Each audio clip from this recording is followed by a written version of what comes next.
क्या आपने कभी अंधेरे में चमकती हुई चाय पार्टी के बारे में सुना है? फैंटास्टिक साइंस स्क्वाड की अंतिम और सबसे अनोखी कहानी glow in the dark T party, जहां तारा और उसके दोस्त करते हैं एक रहस्यमयी प्रयोग और अंधेरे में शुरू होती है एक चमकदार पार्टी। यहां विज्ञान बन जाता है जादू और हर चीज चमक उठती है।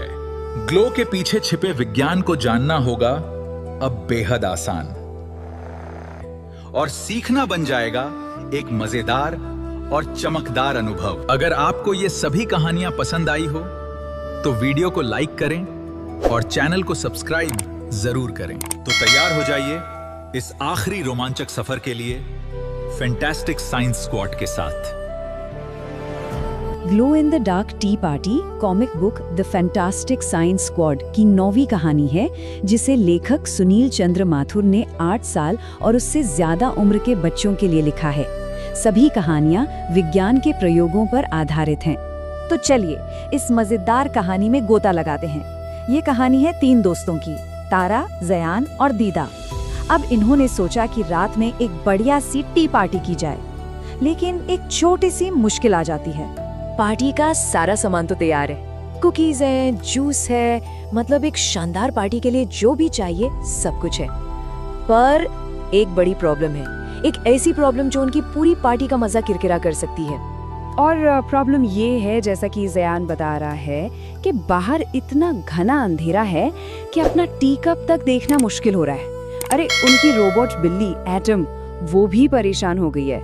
लगता है कि टी पार्टी अब खतरे में पड़ गई है। तो अब क्या होगा? क्या पार्टी कैंसिल हो जाएगी? नहीं। तभी उनके दिमाग में एक जबरदस्त आइडिया आता है, एक ऐसा आइडिया जिसमें जादू नहीं बल्कि विज्ञान उनकी मदद करेगा। और इसका हल छिपा है साइंस के एक बहुत ही कूल कॉन्सेप्ट में। इसे कहते हैं प्रतिदीप्ति, या आसान भाषा में कहें तो फ्लोरेसेंस। अच्छा, अब ये फ्लोरेसेंस है क्या?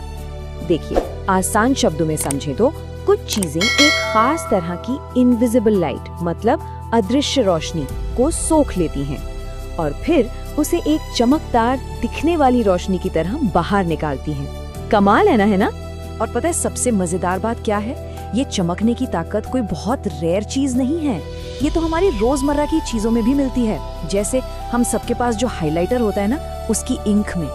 तो बस जैसे ही उन्हें ये पता चला, तीनों दोस्तों ने फैसला किया कि वो अपनी रोशनी खुद बनाएंगे, और वो भी किससे? एक चमकदार स्लाइम से।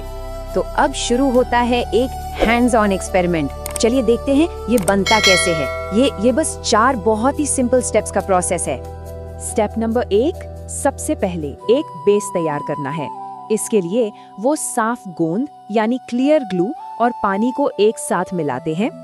अब आता है सीक्रेट इंग्रेडिएंट, वो चीज जो इसमें चमक लाएगी, और वो है नियॉन हाइलाइटर की स्याही। हाँ, एक बात का ध्यान रखना बहुत जरूरी है। जब भी कोई एक्सपेरिमेंट करें, सेफ्टी सबसे पहले, मतलब ग्लव्स पहनना बिल्कुल ना भूलें। ठीक है, तो अब अगला स्टेप। दीदा इन सारी चीजों को चम्मच से अच्छी तरह से मिक्स कर रही हैं ताकि सब एक दूसरे में मिल जाएं। और यहाँ एक और बहुत जरूरी टिप है, ऐसे कोई भी काम अकेले नहीं करने चाहिए। हमेशा घर में किसी बड़े की मदद जरूर ले। और ये रहा फाइनल स्टेप। अब इस मिक्सचर को अच्छे से मसला और गूंदा जाता है, बिल्कुल आटे की तरह। और ये तब तक करना है जब तक ये एक परफेक्ट स्ट्रेची स्लाइम ना बन जाए। तो लीजिए, एक्सपेरिमेंट तो पूरा हो गया। अब वक्त है इसके शानदार नतीजों को देखने का। और ये देखिए, एक पल में ही पूरी पार्टी का माहौल बदल गया। जो पार्टी एक अंधेरी रात में फीकी पड़ रही थी, वो अब एक शानदार चमकते हुए जश्न में बदल गई है। अब सब लोग चमकता हुआ टॉनिक वाटर पी रहे हैं, कुकीज खा रहे हैं और अपनी इस खूबसूरती से जगमगाती पार्टी का पूरा मजा ले रहे हैं। यहाँ सबसे जरूरी बात ये है जो तारा को समझ आती है। वो कहती है कि पहले उसे लगता था कि जादू असली होता है, लेकिन विज्ञान तो जादू से भी कई ज्यादा मजेदार और शानदार है। तो साइंस ने अपना काम कर दिया। मतलब ये कंफर्म हो गया कि फ्लोरेसेंस का इस्तेमाल करके उन्होंने सच में अपनी पार्टी को चमका दिया। और ये कहानी हमें एक मजेदार सवाल के साथ छोड़ जाती है। जरा सोचिए, हमारे आसपास ऐसी और कौन-कौन सी रोजमर्रा की चीजें हो सकती हैं जो अंधेरे में चमकती हों। ये किताब amazon.in, pothi.com और amazon.com पर उपलब्ध है। जितनी जल्दी हो सके अपनी कॉपी प्राप्त करें और अपनी समीक्षा लिखें।